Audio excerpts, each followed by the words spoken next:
I love you. The call came in at 9:47 on a Thursday night, right when I had one boot off, half a sandwich in my hand, and just enough quiet in my apartment to remember how tired I was. The building emergency line buzzed against my coffee table with the kind of persistence that meant water, smoke, or someone locking themselves out while wearing something they could not comfortably explain to a maintenance supervisor. I answered with my usual voice, the calm one, the useful one, the one that made people believe I had not been awake since 5:30, replacing a lobby light fixture and arguing with a boiler older than my father. The tenant said her kitchen sink was leaking, maybe flooding, and then she gave me the apartment number 4B. Maren Ellis. I sat up before I meant to. Maren was the wedding photographer on the 4th floor with the dark hair, sharp mouth, and the kind of tired smile that made you want to ask who had been wasting her patience. She had lived above me for almost a year, and in that time I had fixed her stuck window, tightened a cabinet hinge, replaced a hallway bulb outside her door, and pretended every single time that I had not noticed how she watched people like she was framing them in her head. I grabbed my tool bag and told myself the same thing I always told myself when Maren called the office instead of the landlord directly. It was a repair.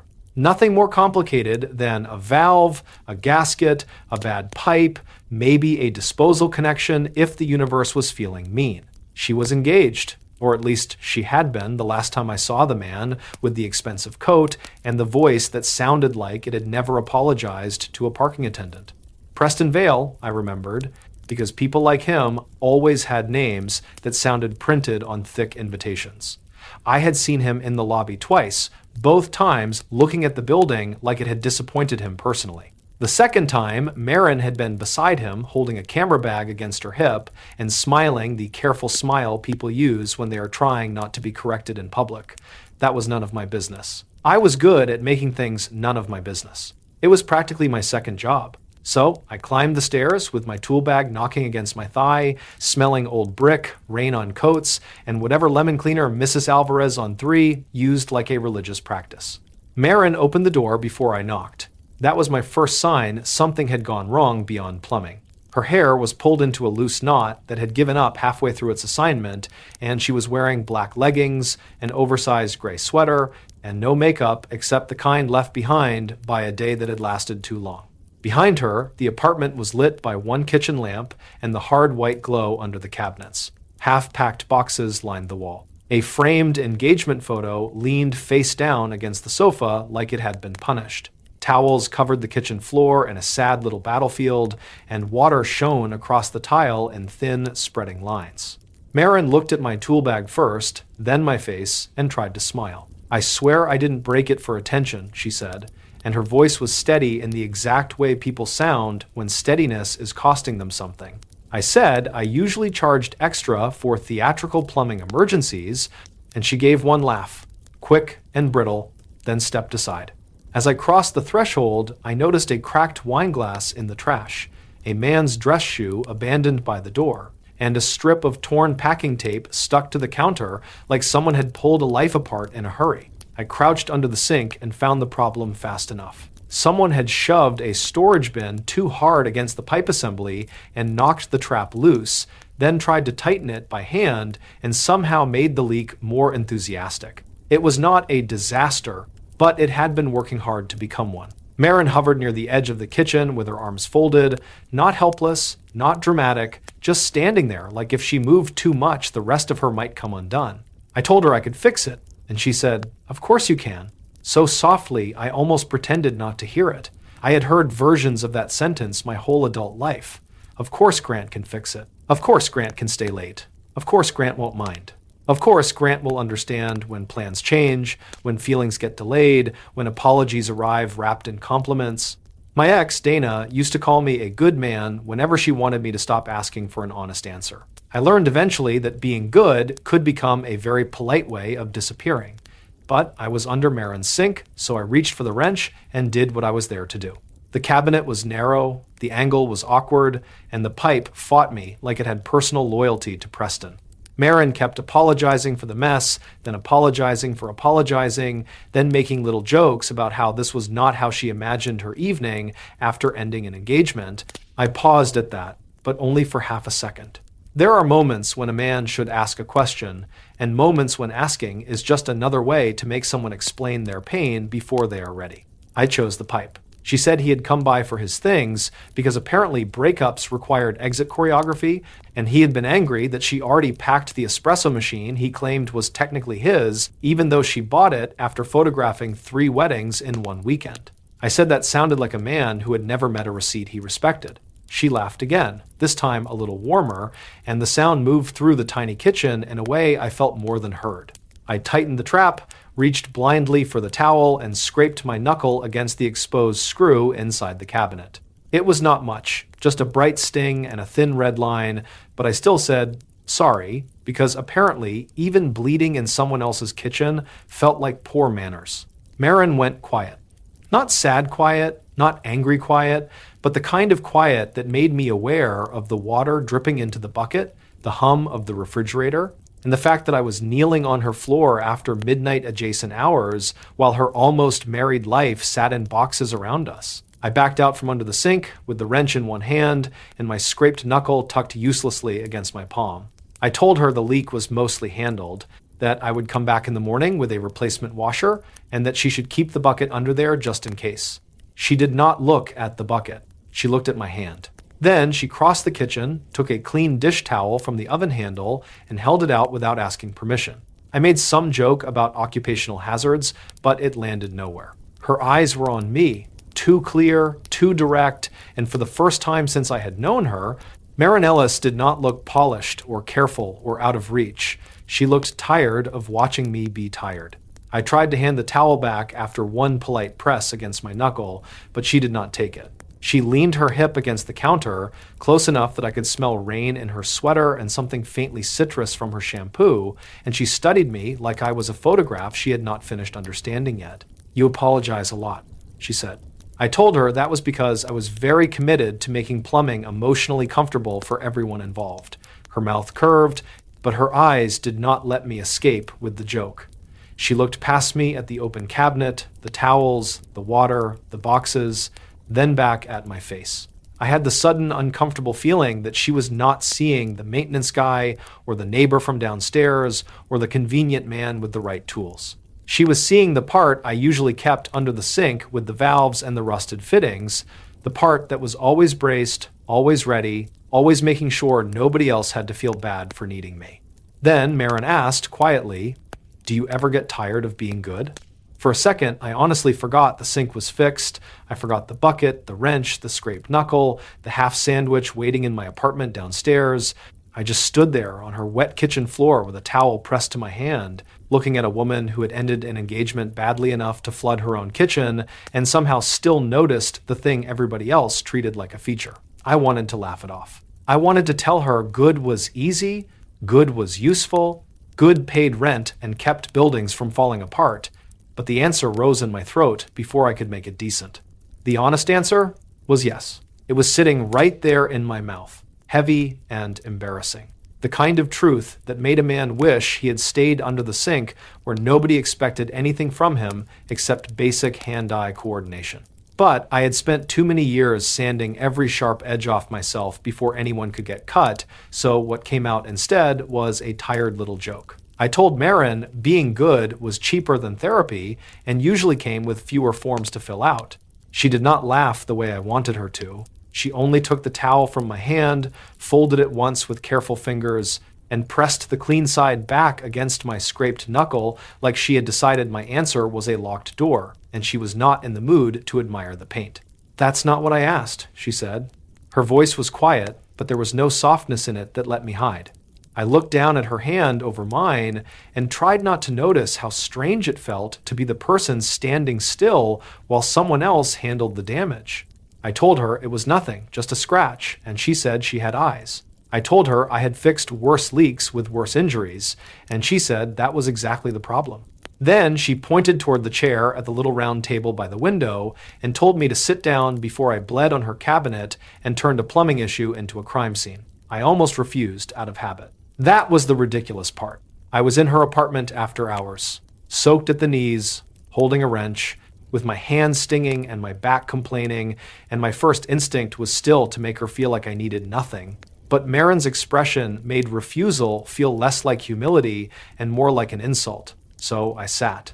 She opened a drawer, found a small first aid kit beneath a stack of takeout menus, and came back with antiseptic wipes, a bandage, and the focused impatience of a woman who had spent the whole evening not being allowed to care about the right thing. The kitchen changed once I sat down. When I was under the sink, I had a role. Roles are safe. They come with tools and tasks and the comfort of knowing where to put your hands.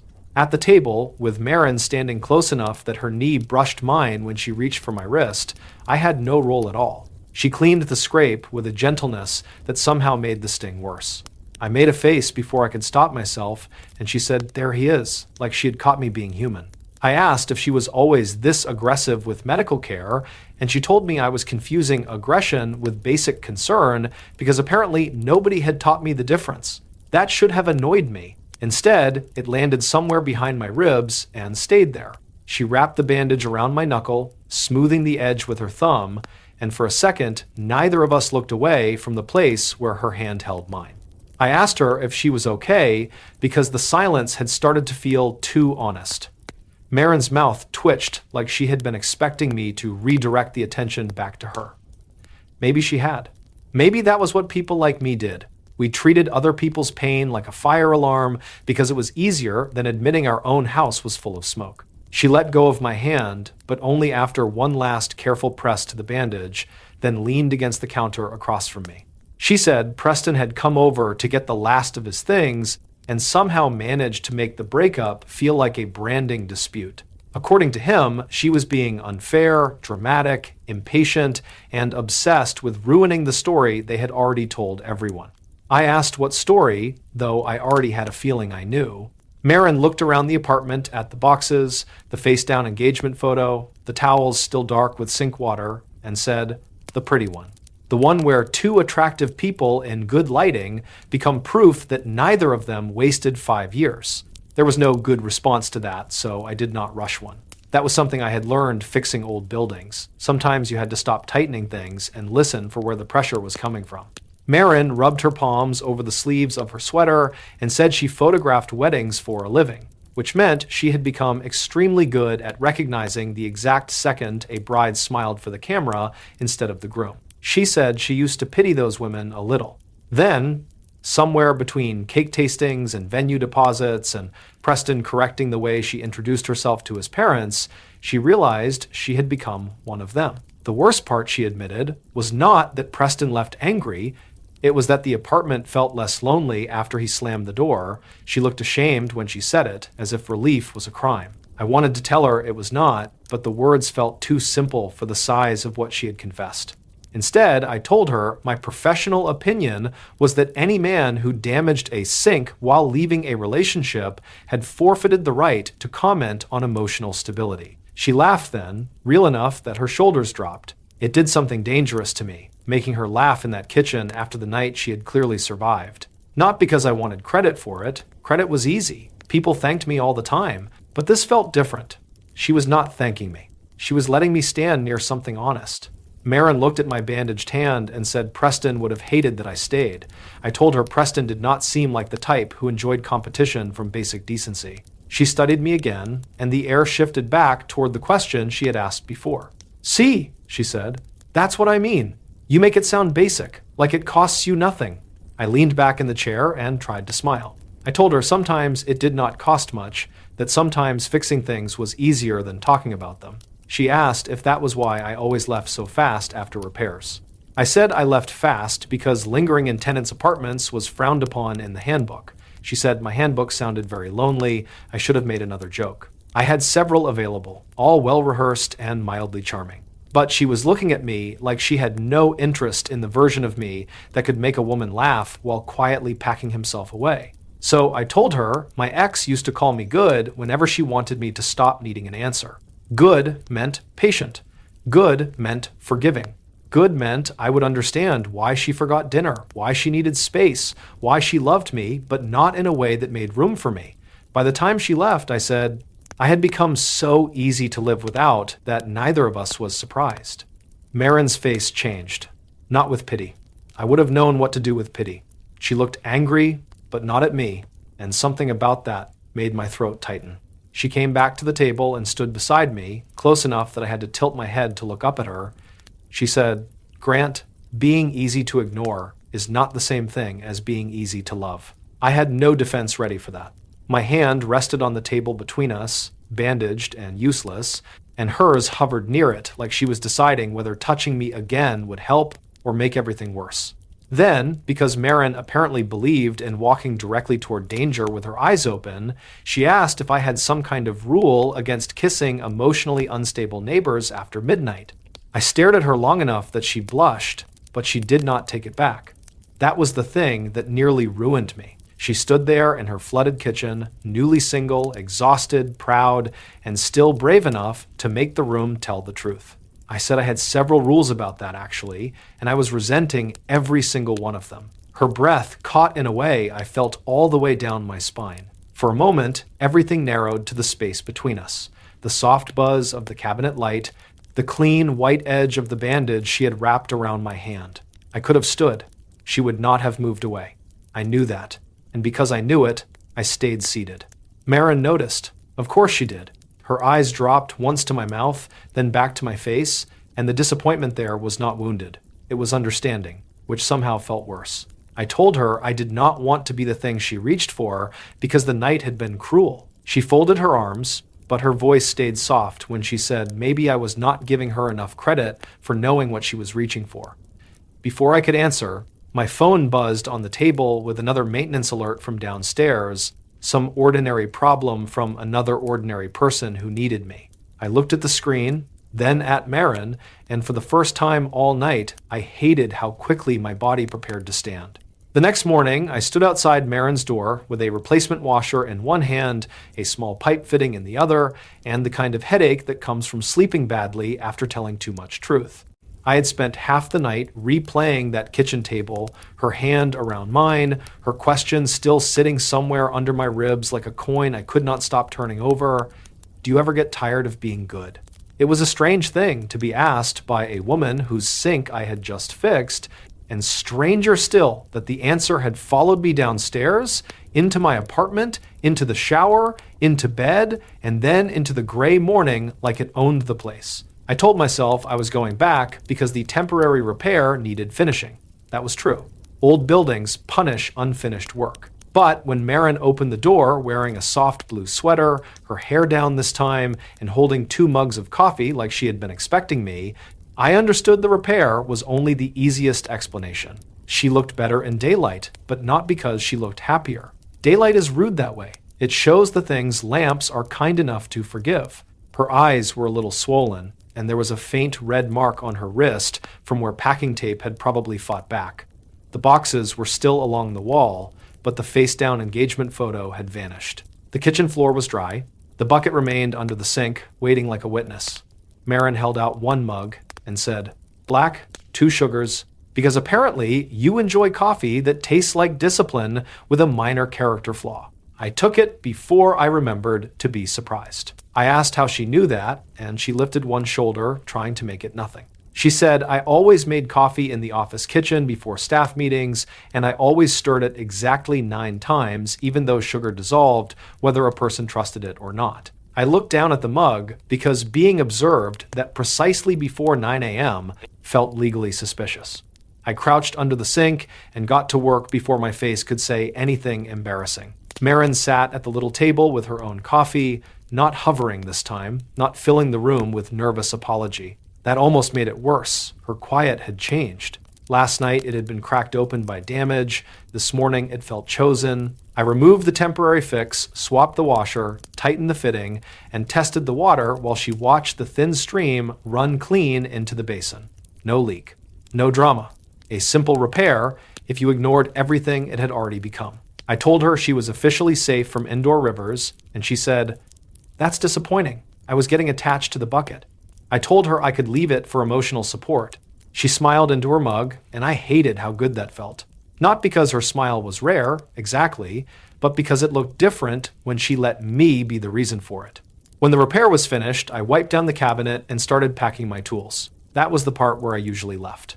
Job done, polite goodbye, door closed before the air got complicated.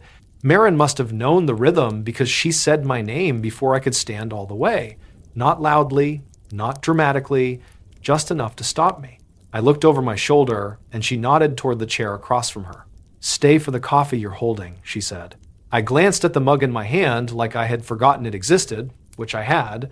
I told her I had rounds, and she asked if any of them involved water currently escaping from walls. I said no. She said, "Then sit down, Grant." It was not a command exactly. It was worse. It was an invitation that sounded like she already knew how often I ran before anyone could ask me to stay.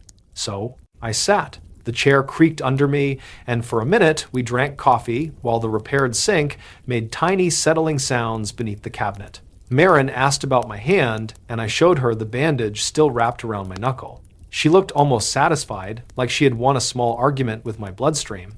I told her she had a future in aggressive first aid, and she said I had a future in pretending injuries were personality traits. The joke helped, but not enough to save us from the silence after it. She traced the rim of her mug with her thumb and said she was sorry if last night had been too much. I told her last night was a plumbing call with unexpected philosophy. She gave me a look. I sighed and admitted it had not been too much. It had just been accurate, which was worse. She asked what made me that way, and I almost gave the safe version. The safe version was short and clean, long relationship, bad ending, lessons learned, personal growth, thank you for attending. But Maren had made coffee the way I took it and remembered how many times I stirred it. Safe suddenly felt disrespectful. So I told her about Dana, not every detail, just enough to make the shape of it visible. Dana liked that I was steady, until steady meant I expected her to show up. She loved that I never raised my voice until silence became the only language I had left. She called me patient when she wanted forgiveness, kind when she wanted permission, good when she wanted me to stop asking why I felt alone beside her. By the end, she said she could not reach me. The awful truth was that she was partly right. I had spent so long trying not to be difficult that I became unavailable in a very convenient way. Maren listened without jumping in to rescue me from my own confession. That was new. Most people either hurried to tell you it was not your fault or waited for their turn to share a worse story. She did neither. She only sat there with both hands around her mug, her face still and attentive, as if what I was saying deserved room. When I finished, she looked toward the sink and said, "You know, people love a good man until goodness starts asking to be loved back." I let out a breath I had not meant to hold. She did not sound like she was making a speech. She sounded like she had been thinking about it for a long time. I asked if Preston had loved the performance more than the person, and her mouth twisted. She said Preston loved photographs where they looked happy, parties where people admired them, and plans that made sense to his parents. He did not love questions. He definitely did not love the kind of silence that tells the truth before anyone is brave enough to say it. Then she surprised me. She said she had noticed me before last night. I looked at her too quickly, and she lowered her eyes to the table, but she did not take it back. She said it started with small things. I carried Mrs. Alvarez's groceries up 3 flights during the elevator outage and never mentioned my own knee was bothering me. I replaced the lobby bulb after hours because the college girl in 2C said the dark hallway scared her. I once stood in the rain helping a delivery driver whose van battery died, then walked inside dripping wet like nothing had happened. I tried to joke that I was clearly a thrilling man to watch from a distance, but Maren shook her head. She said, I always left rooms better than I found them, then acted like I did not deserve to stay in them. That sentence did more damage than any insult Preston could have managed. I told her she was engaged then. She nodded. I know, she said, and there was no flirtation in it, only honesty. She said that was why she kept it locked away, why she made herself polite and careful and busy. She was not proud of noticing me while wearing another man's ring. She was not trying to turn last night into a clean story where every feeling arrived at the proper time. But feelings, she said, were rarely that well behaved. What mattered was what she had done with them, and until the engagement ended, she had done nothing. I respected her more for that than I knew how to say. Maybe that was the first moment I stopped being afraid of being a rebound and started being afraid this might be real. Her phone buzzed on the table before either of us could ruin the moment by being brave. She looked at the screen and the color shifted out of her face just slightly. I did not ask because I already knew. Preston, She read the message, locked the phone, then unlocked it again like the words might improve if given a second chance. He wanted to come by that evening for the rest of his boxes, and according to him, they needed to handle this maturely. Maren gave a humorless little laugh. I said maturely usually meant the person wanted credit for not yelling. She looked at me then, her fingers tight around the phone, and for the first time since I had entered her apartment, she looked unsure. She said, "Can you still be around when he comes?" I said yes before the sensible part of me had time to put on shoes and leave the room. That was the problem with Maren asking directly. Most people asked me for help in ways that let me pretend I was only doing a job. A broken hinge, a dead outlet, a jammed window, a couch too heavy for one person. Maren did not dress it up. She did not say she needed someone to check the sink again, or lift boxes, or make sure Preston did not damage the floors. She asked if I could be around, and the space between those words felt more intimate than a hand on my chest. I told her I could stay nearby, maybe in the hall, maybe downstairs if she needed to call. She looked at me over her coffee and said, "Grant, I didn't ask for a security guard. I asked for you." That should have made the decision easier. It made it terrifying. By 6 that evening, I had changed shirts twice and hated myself for noticing. I was not going on a date.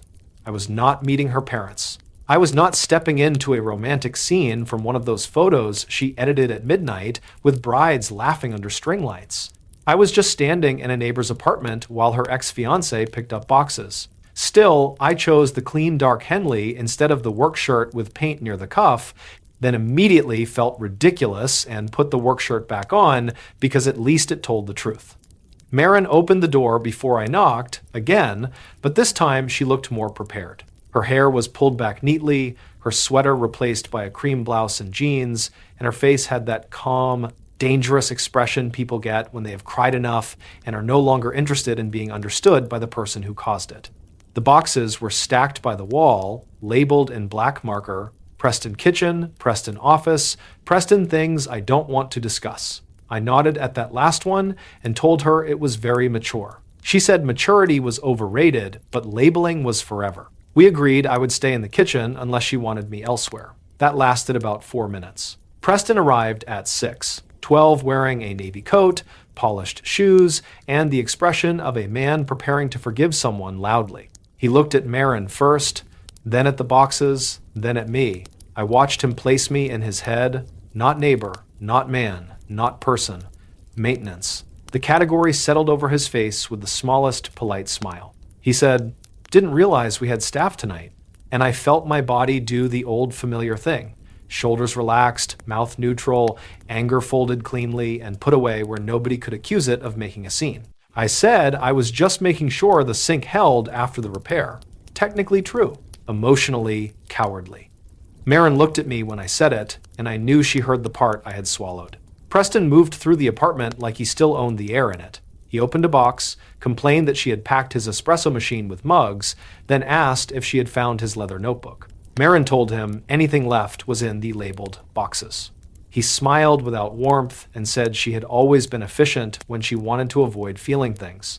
I watched her flinch so quickly, most people would have missed it. I did not. My hands curled once at my sides, then uncurled. Preston noticed anyway. Men like him always noticed resistance when it came from places they considered beneath them. He glanced at my tool bag near the sink and said, "Careful, Maren, you always did confuse rescue with intimacy." The room went cold in a way no broken heater could explain. Maren did not answer right away. She looked at the kitchen sink, the dry cabinet beneath it, the floor that was no longer covered in towels, then back at him. "No," she said, calm enough to scare me a little. "I confused performance with love. I'm trying not to do that anymore." Preston laughed under his breath and lifted one of the boxes.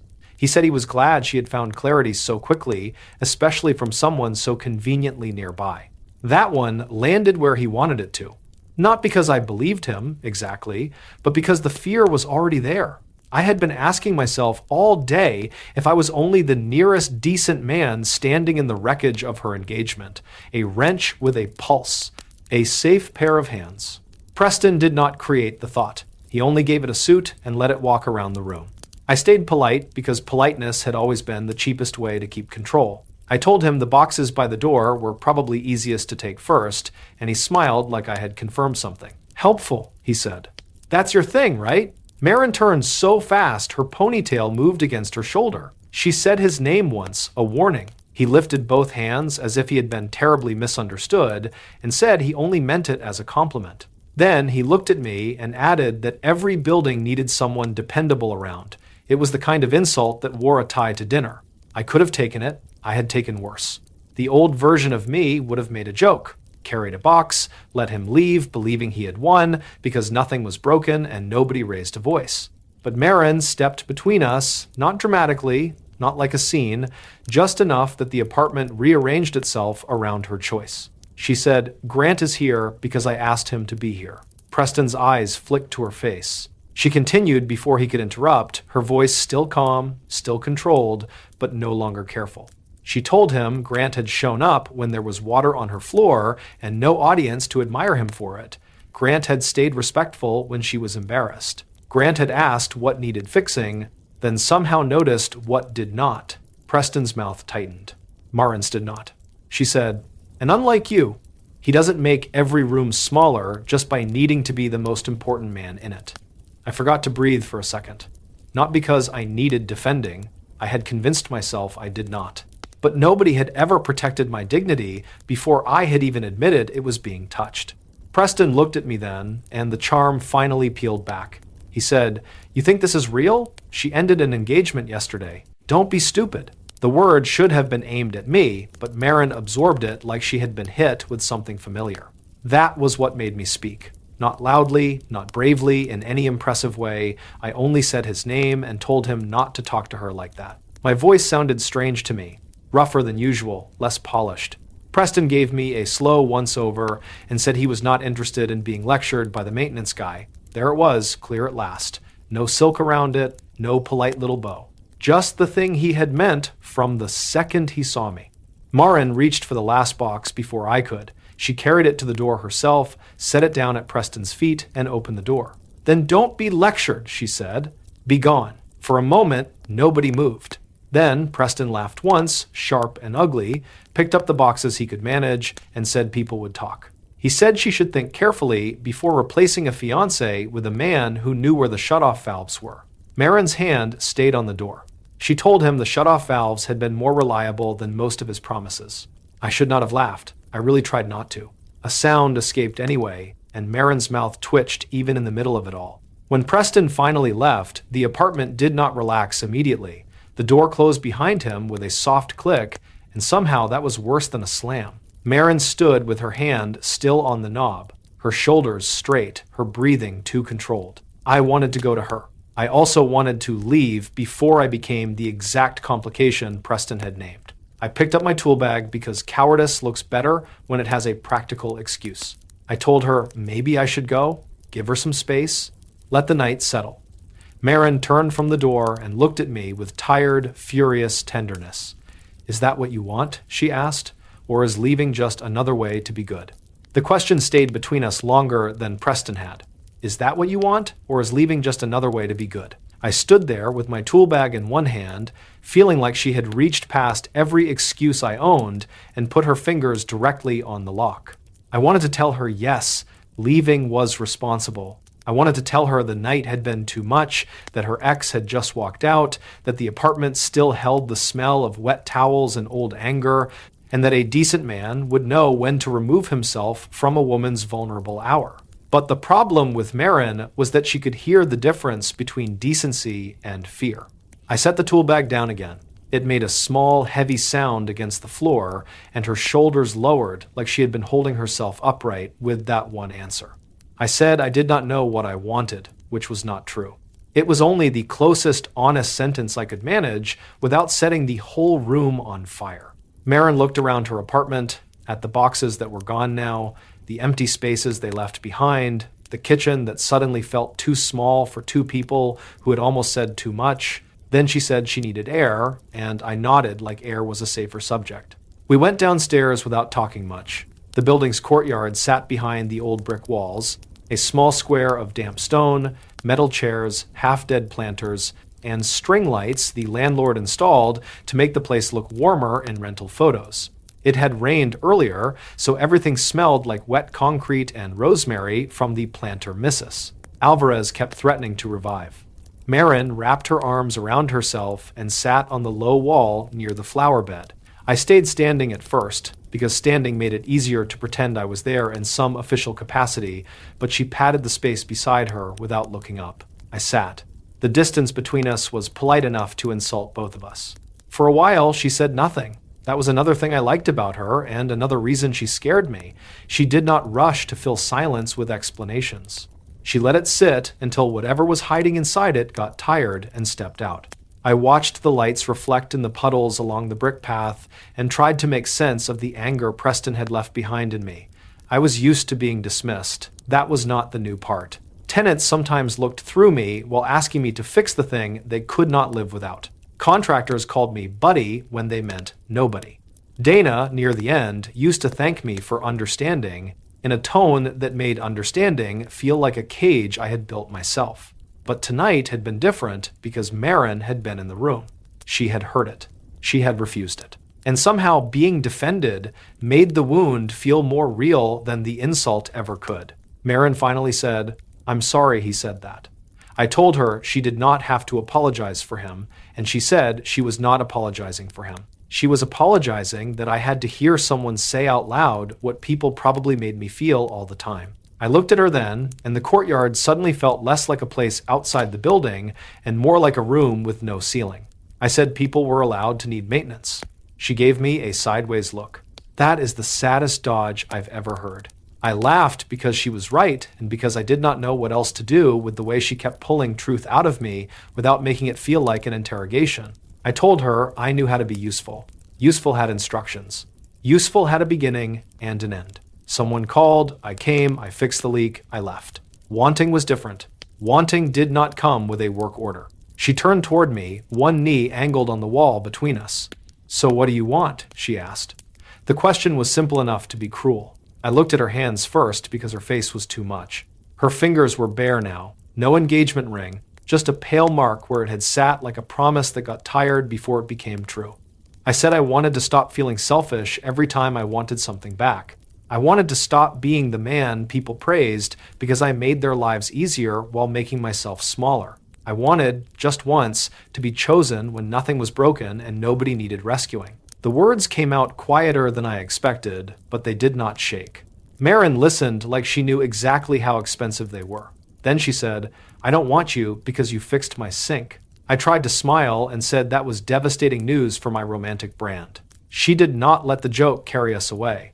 "I want you because you stayed careful when it would have been easy to make me feel weak." That was the sentence that almost did it. Not Preston's insult, not the wet kitchen, not her hand on mine the night before. That sentence. I turned toward her fully, and the polite space between us finally gave up. The string lights caught in her eyes, and I could see the tiredness there, the fear, the stubborn little spark of a woman who had just thrown away the story everyone else preferred because it had stopped telling the truth. I said her name, but I did not know what I meant by it. Warning, maybe. Apology.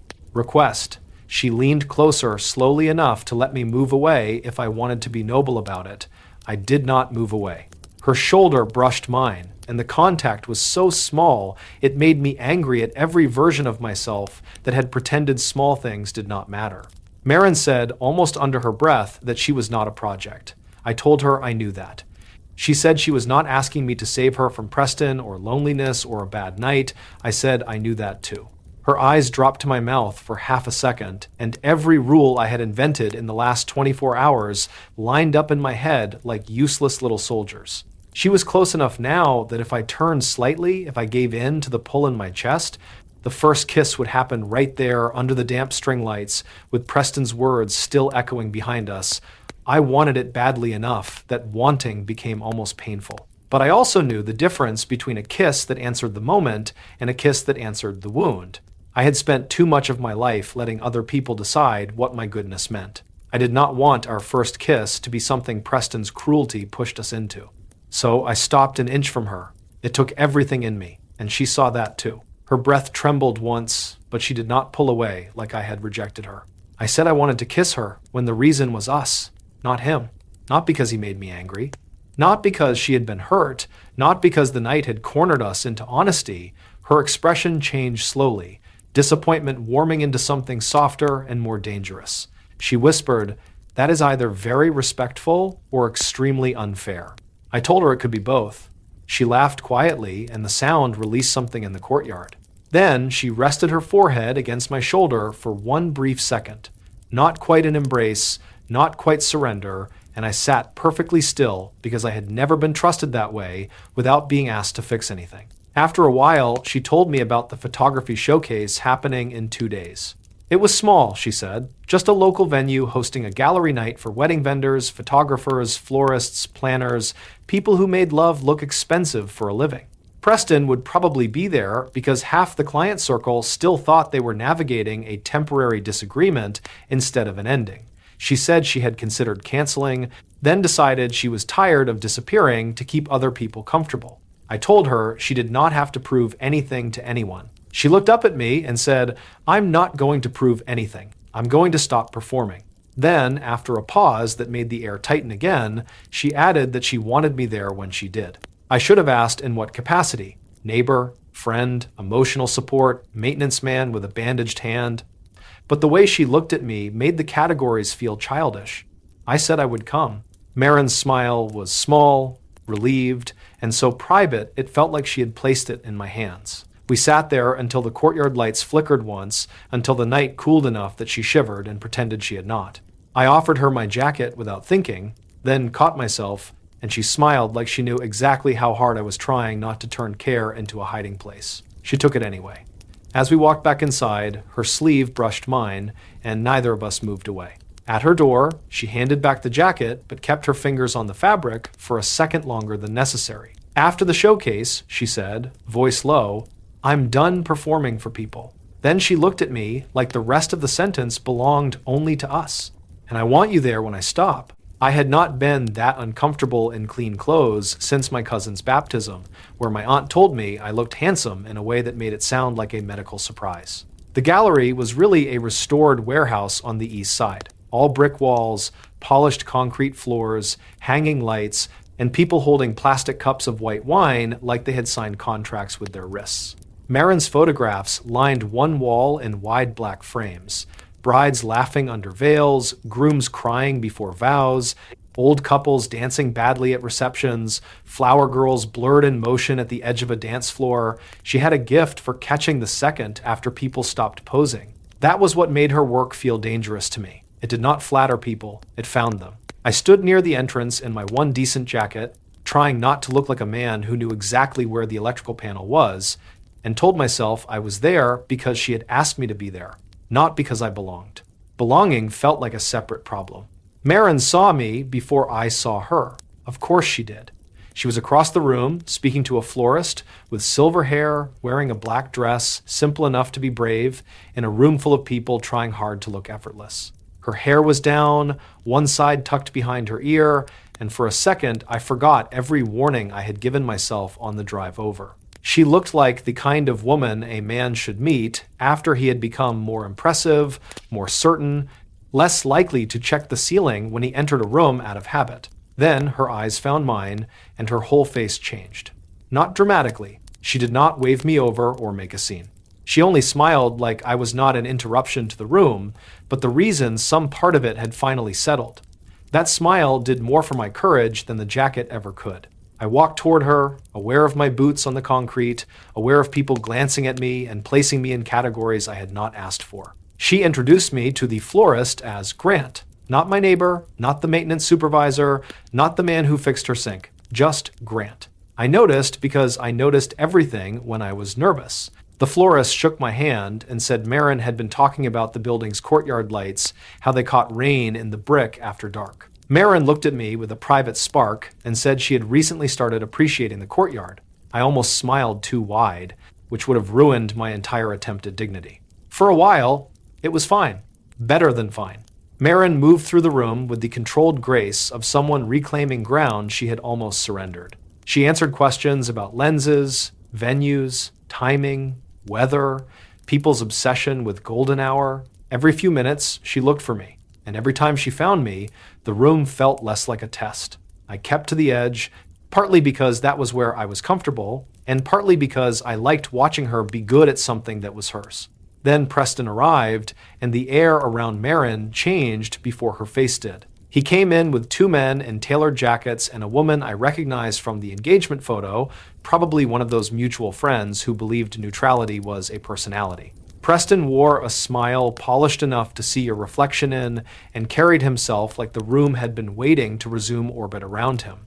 He greeted people warmly, touched shoulders, laughed at the right volume, and made his way toward Maren with the smooth confidence of a man who thought public spaces belonged to whoever looked most composed.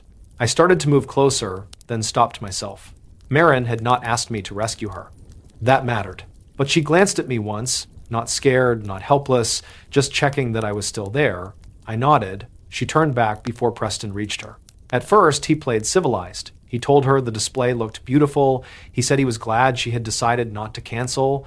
He made a joke about heartbreak being excellent for artistic focus, and a few people laughed because people will laugh at almost anything if the person saying it seems confident enough. Maren's smile stayed small. She thanked him and moved the conversation toward a client inquiry, but Preston was not there to discuss photographs. He was there to reclaim the story. His eyes found me over her shoulder, and I saw the moment his opportunity arrived. He said, "And Grant, right? Nice of you to come. Are you on call tonight, or did Maren give the pipes the evening off?" It was not the worst thing anyone had ever said to me. That was the trick. It was light enough that reacting would make me look insecure, sharp enough that swallowing it would cut all the way down. I felt the old machinery start inside me. Smile, shrug, make it easy, let the room stay comfortable. I opened my mouth to say something harmless about old buildings always being on call, but Maren's hand touched my wrist. Not gripping, not stopping me exactly, reminding me. She turned toward Preston, and the room around us narrowed. "That's funny," she said, though her voice made it clear it was not. The most honest conversation I've had in months started because something under my sink broke. Preston's smile tightened. Someone nearby pretended to study a photograph very closely. Maren continued, calm and clear, and I realized she was not defending me as much as refusing to lie anymore. She said Grant had shown up without an audience, without making her feel foolish, without turning help into ownership. He had asked what needed fixing, then noticed she was not one of the broken things in the room. Preston gave a short laugh and said this was becoming dramatic. Maren said, "No, Preston. Dramatic was pretending we were happy because the pictures looked good." The room went quiet in that hungry way rooms do when private pain becomes public by accident.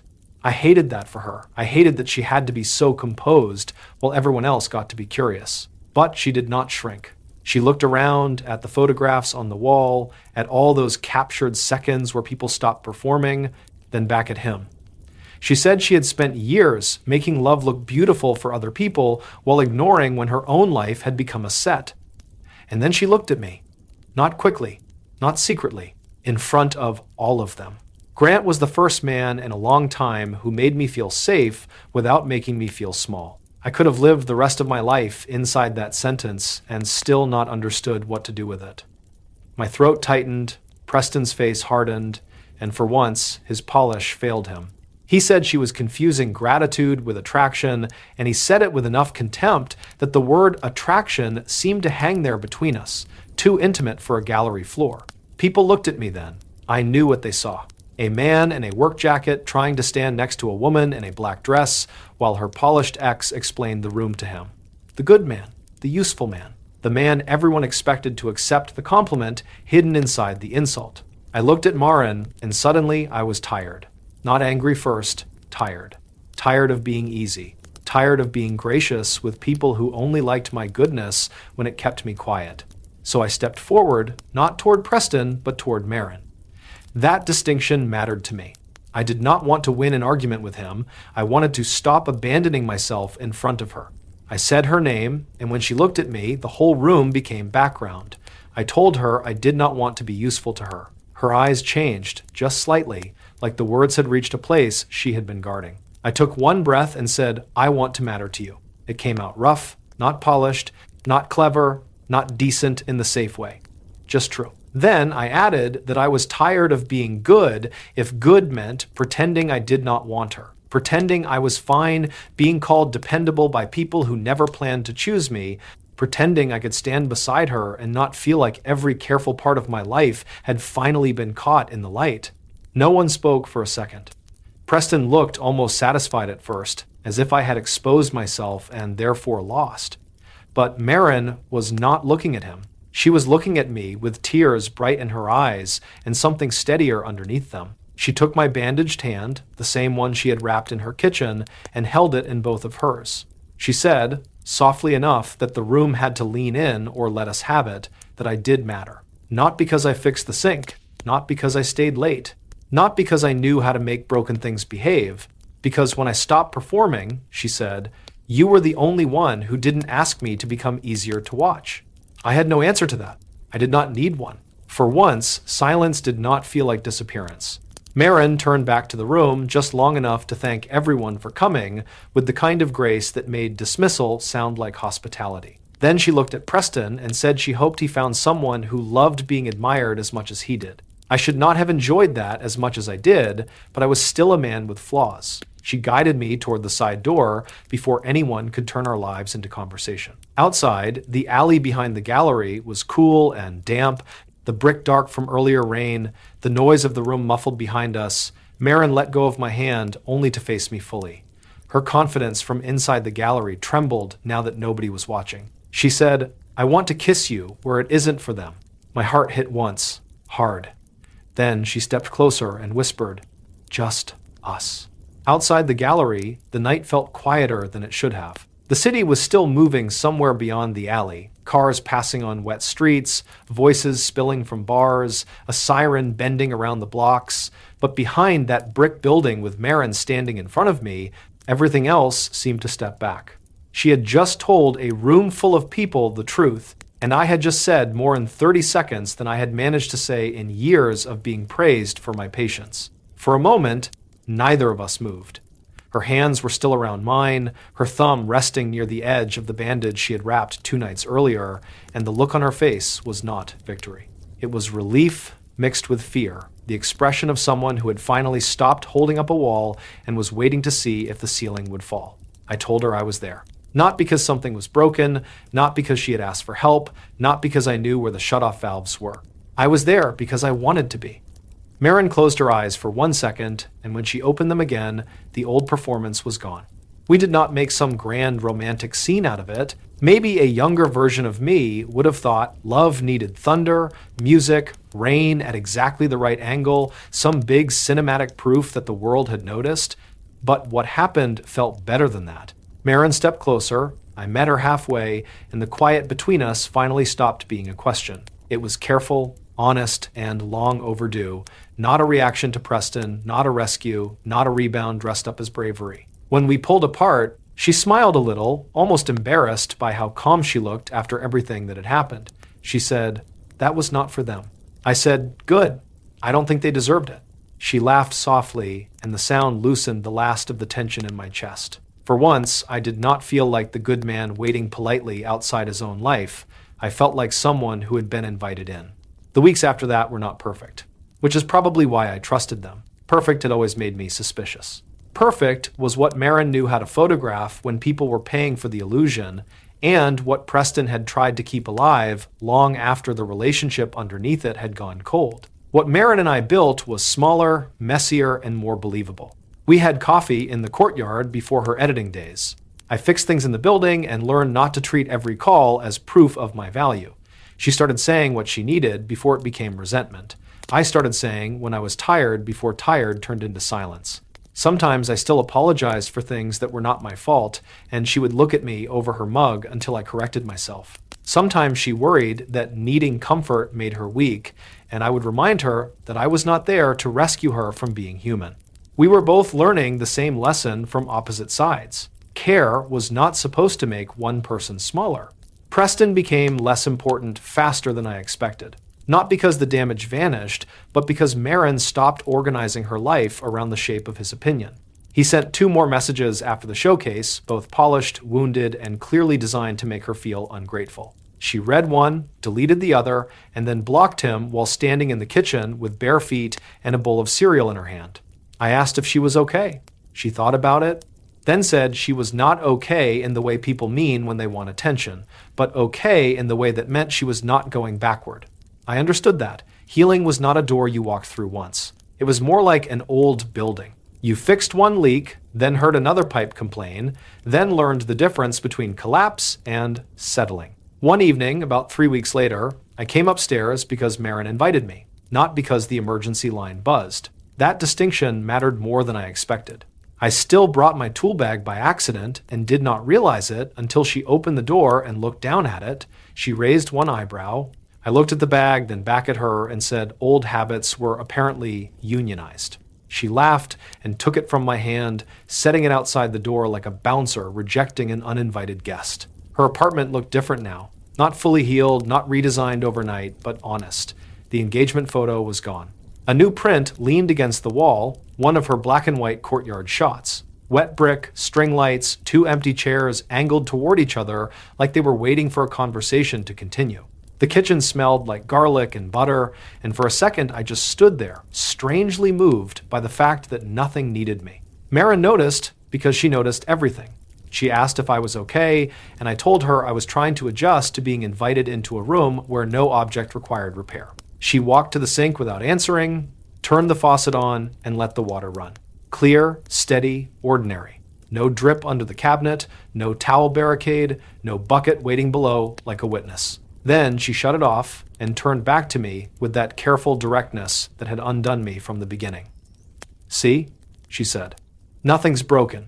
I told her that was a dangerous thing to say in a building from 1938. She smiled, but her eyes stayed serious. "I know," she said. "Stay anyway." There are sentences that do not sound like declarations until years later when you realize they were the moment everything changed. That was one of them. So I stayed. We ate at her little table by the window, the same table where she had bandaged my hand, and asked me the question I had spent my whole life avoiding. We talked about ordinary things first, because ordinary things deserved respect after weeks of emotional demolition. Her next photo job. My argument with the boiler. Mrs. Alvarez's rosemary plant making an unexpected recovery. Then the conversation softened, and Maren asked if I still got tired of being good. I looked at the sink, at the clean counter, at the woman across from me who had never asked me to be less decent, only more honest. I told her yes, sometimes, but not the same way. Being good did not feel like disappearing anymore when someone cared enough to ask what it cost. That was the real ending, I think. Not the gallery, not Preston losing his audience, not even the first time Maren reached for my hand in front of people who had once expected her to explain herself. The real ending was that quiet kitchen, clear water, warm food, and no emergency. It was learning that love was not being needed the loudest. It was being wanted when the room was calm. It was someone saying, "Stay anyway," after the leak was fixed, after the boxes were gone, after the performance ended, after there was nothing left to prove. I used to think being a good man meant never asking for much. Maren taught me that goodness without honesty is just another kind of hiding. And when I finally stopped hiding behind what I could do, I found out she had been looking for who I was. So tell me, have you ever been valued only for what you could fix, carry, solve, or endure? And has anyone ever surprised you by seeing the tired person underneath the good one? Share your story in the comments. If this story stayed with you, leave a like, subscribe, and I'll see you in the next one.